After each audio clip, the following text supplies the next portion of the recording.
इधर लोकसभा क्षेत्र के लिए 4 जून को होने वाली मतगणना के लिए आवश्यक तैयारियां कर ली गई है और कुल 8 विधानसभा क्षेत्रों के लिए 10 मतगणना केंद्र बनाए गए हैं।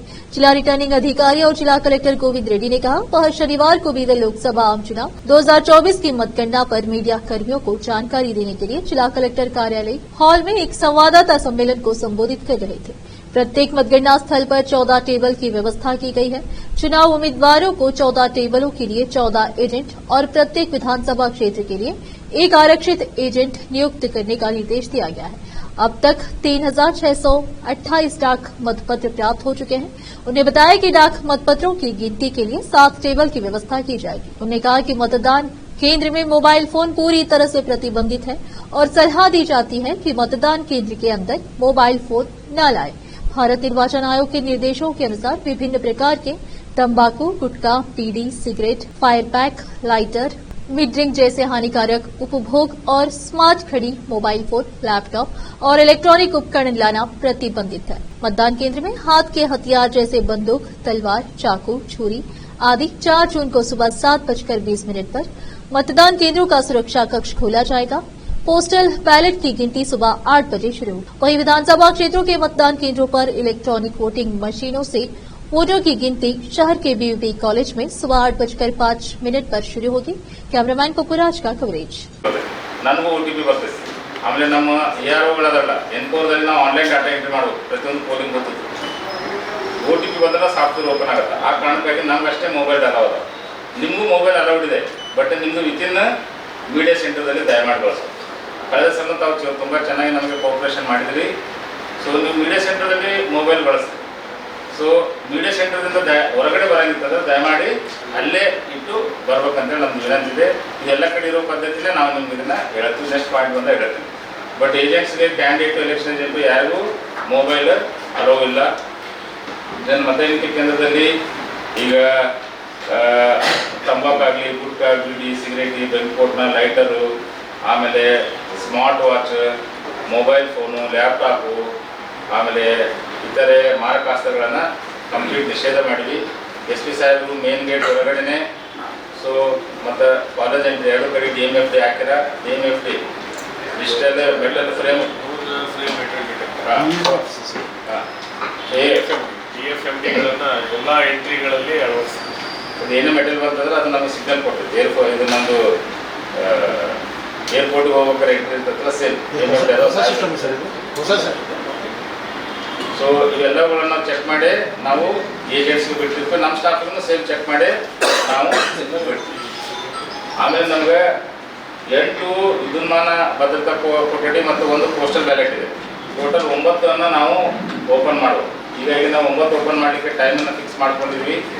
ಸೊ 7:20ರಿಂದ ನಾವು ಅಬ್ಸರ್ವರು ಮತ್ತು ರಿಟರ್ನಿಂಗ್ ಆಫೀಸರ್ ನಮ್ಮ ಸಮಕ್ಷಮದಲ್ಲಿ ಸ್ಟ್ರಾಂಗ್ ರೂಮ್ ಓಪನ್ ಆಗಬೇಕಾಗ್ತೈತಿ. 7:20ರಿಂದ ನಾವು ಸ್ಟ್ರಾಂಗ್ ರೂಮ್ ಓಪನಿಂಗ್ ಸ್ಟಾರ್ಟ್ ಮಾಡಿ 7:55 ಅನ್ನೋತ್ತಿಗೆ ಸ್ಟ್ರಾಂಗ್ ರೂಮು ಎಲ್ಲವುಗಳನ್ನು ನಾವು ಓಪನ್ ಮಾಡ್ಕೊತೀವಿ.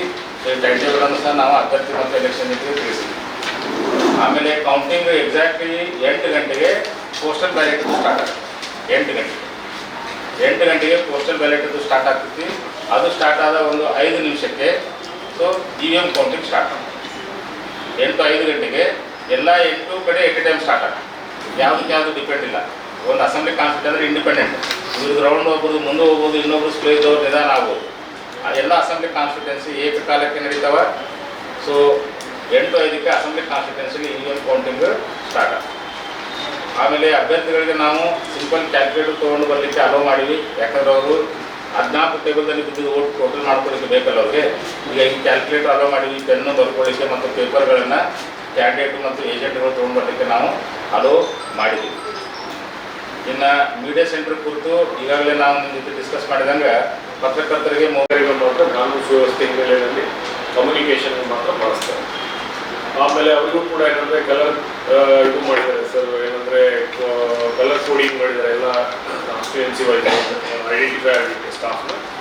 ಸೊ ಅದು ಬಿಟ್ಟರೆ ಹೊರಗಡೆ ನಾವು ಏನಂದರೆ ಒಟ್ಟು ಎಂಟೈರ್ ಬಂದೋಬಸ್ತು ಏನು ಈ ಕೌಂಟಿಂಗಿಗೆ ಸಂಬಂಧಪಟ್ಟಂಗೆ ಅರೌಂಡ್ ಏನಂತಾರೆ 700 ಸಿವಿಲ್ ಸಿಬ್ಬಂದಿಯವ್ರನ್ನ ಡಿಪ್ಲಾಯ್ ಮಾಡಲಾಗಿದೆ.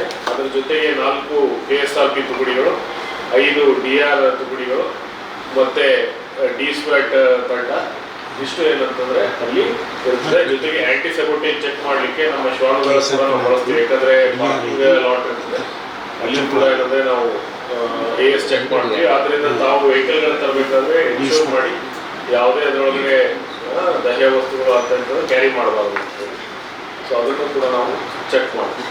ಸೊ ಇಷ್ಟು ಮಾಡಲಾಗಿದೆ. ಆಮೇಲೆ ಹೊರಗಡೆ ಈಗಾಗಲೇ ಸರ್ ಹೇಳಿದಂಗೆ 3 ಪಾಯಿಂಟ್ ಇದೆ. ಒಂದನೇದು ಟ್ರಾಫಿಕ್ ಡೈವರ್ಷನ್ ಮಾಡಲಾಗಿದೆ. ಸೊ ಮುಂದೆ ಏನಂದರೆ ಅಲ್ಲಿ 0 ಟ್ರಾಫಿಕ್ ಥರ ಇರ್ತದೆ.